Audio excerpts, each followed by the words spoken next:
Hello everybody, welcome to another quick video.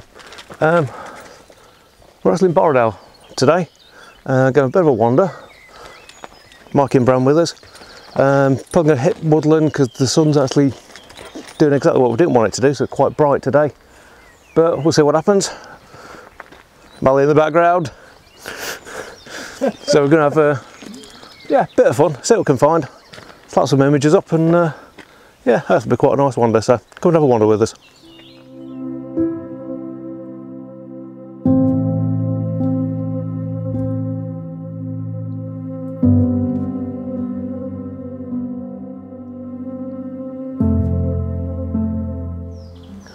So we found ourselves in some lovely woodland. We're actually not far from the road, just down from the Borrowdale. Lovely moss-coloured rocks, covered rocks, some beautiful trees, and lights just coming through the trees, lovely.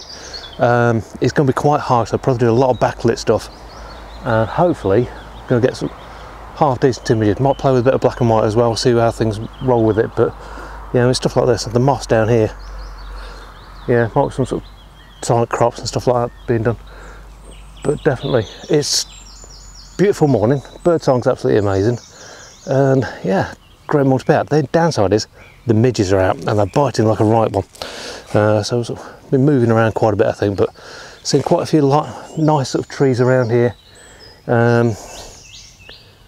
Slightly awkward, obviously got to be a bit mindful that, so yeah, I've got some really bright sunlight coming through,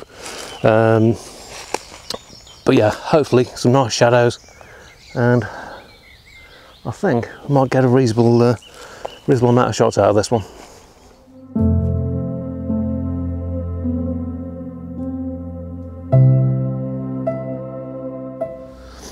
As far as camera settings go, basically I fixed it at ISO 200 in aperture priority. As you can see, lots of bright and dark, so quite a bit of contrast, so be a bit careful watching the histogram. But there are some lovely little spots around here. Hoping to get some nice sort of backlit stuff. The silver birch are lovely in here as well, as a point there, because there's none over there. They're actually all round here. Yeah, so really nice sort of spots, but the scene just over there, don't know if you can make that out. There's the light just coming through, it's just hitting the mossy rocks, but there's not really anything to compose against it, unfortunately, but that's the sort of thing I'm looking for. Yeah, it's unusual for us to actually get a nice sort of level of sort of greenery like we've got at the moment, because we are sort of just into summer now, official summer, just out of spring, but the ferns are just starting to come up, so everything's got the real sort of lush green to it, and hopefully I can really sort of let that come through in the scene.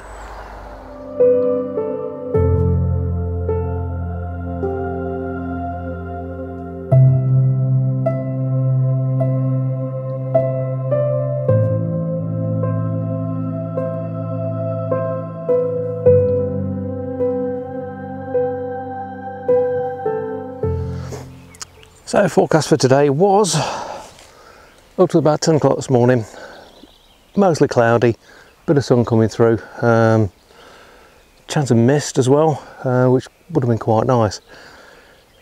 Turns out all that burnt off by about 6 o'clock this morning, so we've got really quite harsh light coming through. It is making it a little bit difficult to actually pick the compositions out. It's just, you've got to be really careful not to blow things out, because what can look really nice, if you blow it out, it just gets wrecked. It doesn't work at all, so you'd have to be a little bit careful with it. Obviously we've got the midges, which you can probably see sort of buzzing round, which are probably a little bit of a challenge to us as well. But yeah, I think there's some quite nice little bits that we managed to pick out. Like I say, it is becoming a little bit difficult, but yeah, if we weren't complaining about the weather in some way or form, yeah, we wouldn't be in photography, would we? But yeah, quite like that section we've been through there. That was quite nice with the wall, but we're going to keep on pressing forward. Might end up sort of getting back over into the other side of the road and seeing what sort of shots we can get over there as well.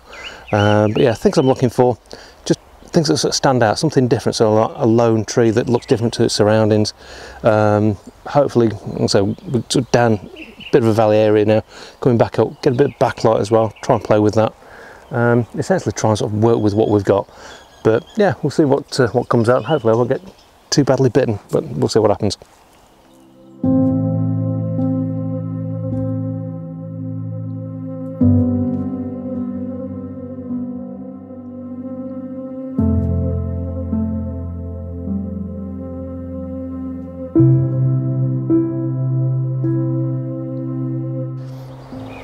Yeah, so you can probably make out exactly how bright it is, and there's a lovely scene just in front of me.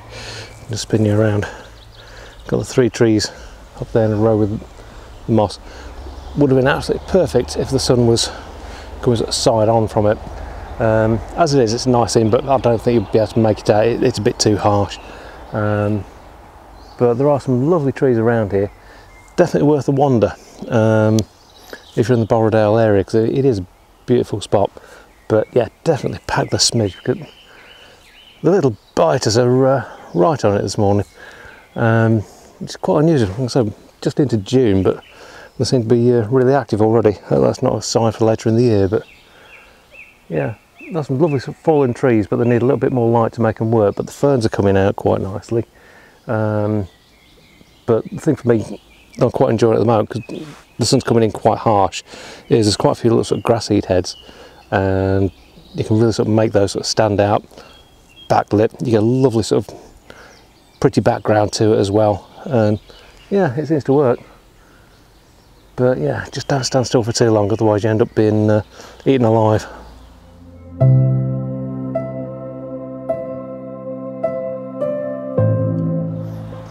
Another thing to remember when you're in these sort of conditions where you've got massive patches of light and dark, don't be afraid to actually sort of composing up. Have a sort of bit of a play with your exposure compensation so you can see what it looks like, light and dark. Because sometimes I see and think, oh, it's massively overblown, doesn't work. Ramp the exposure compensation down so you can see what it's like if you sort of pull some of the extra sort of light back in. And you can actually sort of sometimes sort of save a scene by just doing that. It actually works quite nicely. The other thing, reiterate again, use your histogram if you've got it, because when the conditions like this, you've got such a high dynamic range. It's really easy to either sort of blow out the highlights or dump the shadows. You've got to be really careful with it. But if you get it right, you get a really nice sort of shot and some lovely, lovely conditions.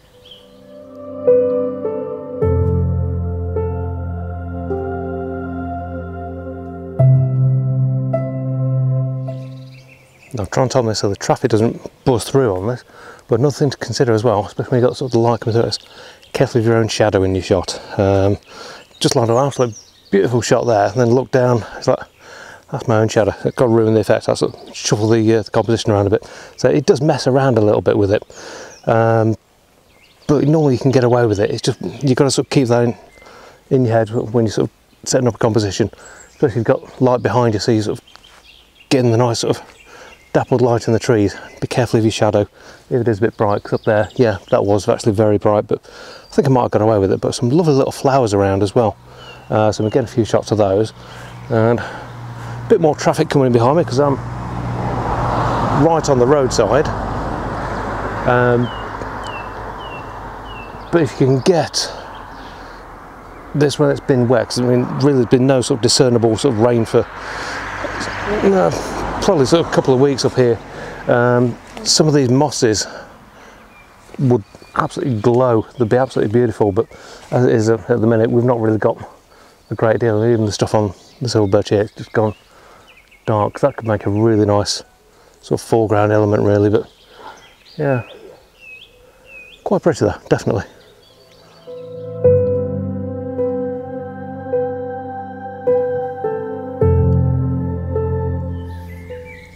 One thing I'm finding this morning as well, I'm a little bit experimental with the shots. So we've got some nice grasses which can use as a bit of a foreground because they're catching the light quite nicely. So just over in the distance there, that lead up, it's not too bad. It's not brilliant, but it's not too bad. But the light on the grass, it's a shame that it's not coming from just a slightly different direction.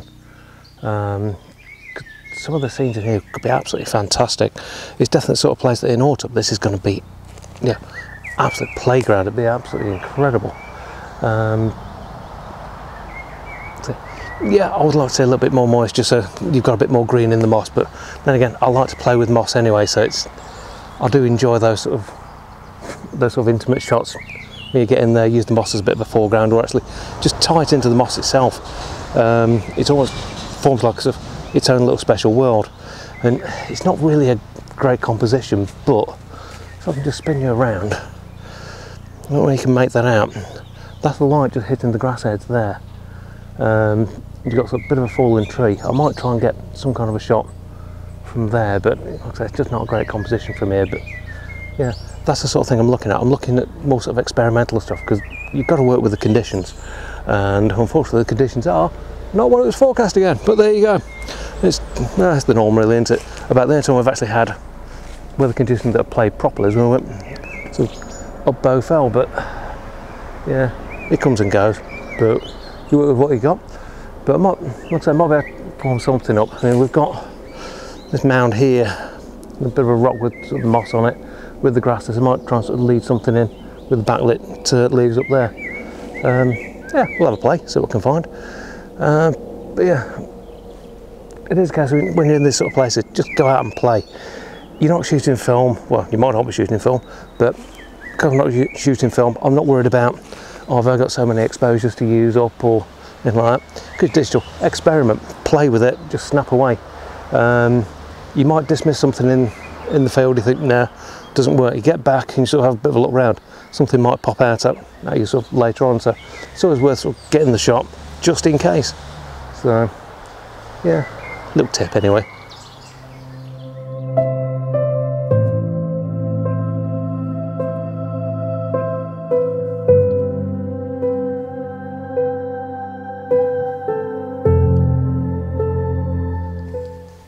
So I've had a bit more wander since I last spoke to you.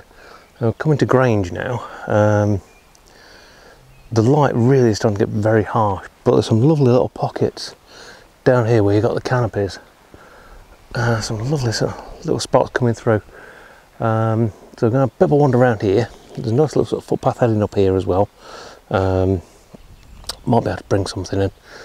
It's a lovely rowan tree here as well. It's still got a little tiny bit of blossom, but it's not really enough to really sort of make it stand out. But yeah, I think might be able to get a few shots around here, but hopefully, like I said, this was sort of the order of the day now, a few bits of bobs.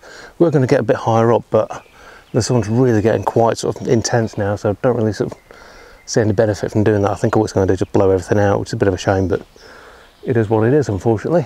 But yeah, a few little bits. Like I said, I've got a nice little rocky outcropping just up there as well, so we'll see what sort of things we can make of it. Still seeing the wildflowers as well, and hopefully, because we also in sort of slightly damper environment, might see a couple of mosses as well. But yeah, we'll keep on wandering and we'll see what else is up here.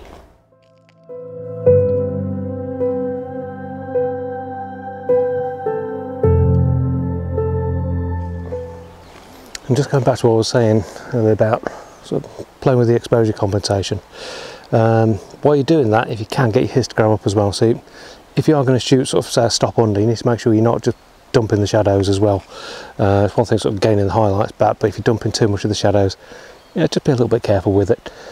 Sometimes it works, sometimes it doesn't. What I tend to find is I'll actually take a shot with it sort of exposure compensation sort of adjusted, and then I'll actually take a shot with it non-adjusted. So I've got the option in post to actually sort of bring things and sort of pull things around anyway. I'm not a big lover of like HDR shots where everything's like perfectly sort of layered and stuff like that. It's not really my thing. I do quite like sort of the contrast and sort of the shadows and stuff like that. But you know, horses for courses sort of thing. Yeah, not for everybody, but it is an option. I know sort of the OE1's got HDR option to generate a JPEG sort of with a HDR sort of filter. So it actually takes sort of 4 shots and actually layers them together and sort of does the exposure blending. A lot of cameras have got that. I know my Canon have got that as well. So yeah, you've got options on stuff like that. But I do like sort of the manual sort of tweaking and sort of stuff like that. Especially just like I do tend to sort of think a lot as well in black and white. I look at it and think, yeah, it looks nice in colour, but sometimes yeah, maybe it's like over green or something like that. Pull it back into black and white and sort of let the highlights come out. You can get some really nice effects. Yeah, it's just little bits that I tend to play with.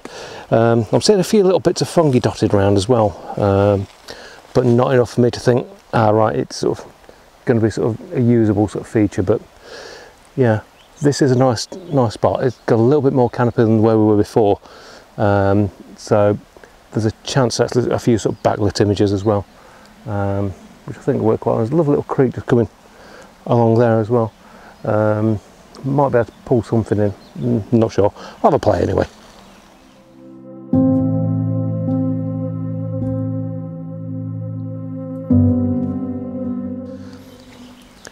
Now one thing you do have to watch out for as well is lack of separation, especially when it's like this.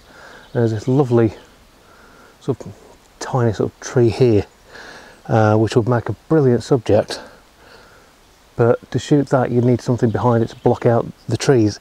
Even sort of dropping that somewhat f4, you'd still get too much of the background in, which is a bit of a chunk. It would be quite nice. You've also got a car park in the background for the local campsite there, which sort of detracts a bit from it. But yeah, little bits, find bits that work so you've actually got something sort of level behind. I mean, we've got this tree here, which has got a lovely bit of background so you can get some nice separation. I might look at that because you've actually got that, and then sort of tree up there that's sort of bending round. There's actually a few trees there. If I sort of drop that in there so it's almost like sort of peeping over its shoulder, yeah, I might try that. Quite nice at the base as well, sort of nice bit of greenery, so it leads in and it's got the light on it. Shame the moss has gone brown, but you know me, I like moss, I can't help it.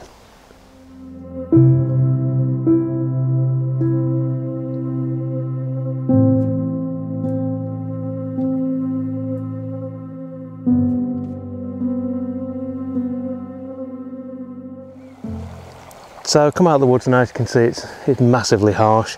We're kind of running out of options really. Backlighting's working a bit, but it's that harsh, it's really starting to become more of a problem than anything else. So probably going to call it quits for now. Hopefully you enjoy the shots that I put up now. A bit of a gallery for you. But if you like the video, please do give us a big thumbs up. And if you're not subscribed, please do hit that subscribe button. Helps the channel out no end. But for now, from Grange in the Borrowdale Valley, thanks for watching. We'll see you again next time. Take care.